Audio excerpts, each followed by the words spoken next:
In this video, I'm going to illustrate how we can make pillow in 3ds Max. A pillow can be used for multiple purposes inside of a space. To make a pillow, first we go to Object Type and select a box.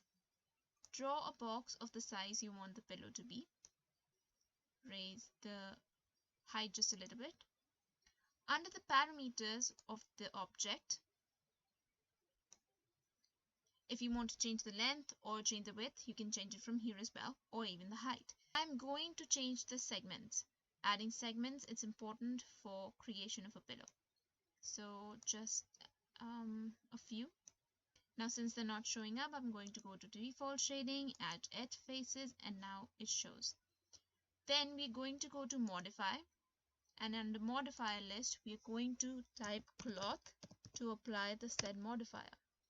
Now we're going to go to object properties, let the dialog box load, and under objects, select the box, select cloth, and then go down here to pressure and add some value to it. For this, I'm going to add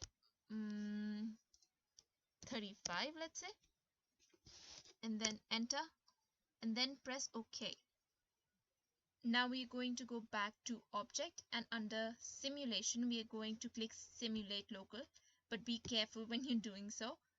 Click it, let it float, and stop it so that it does not flow in another dimension. And we bring it back to the top, and there you have it, your pillow. Now that this is done, you can see how the pillow looks like. Now we're going back to edge faces, stop that, and this is what it looks like. Now in order to make it look more like a pillow, we go back to the modifier, we select the object again, we go back to the modifier list and just apply turbo smooth, and as you can see, it looks exactly like a pillow.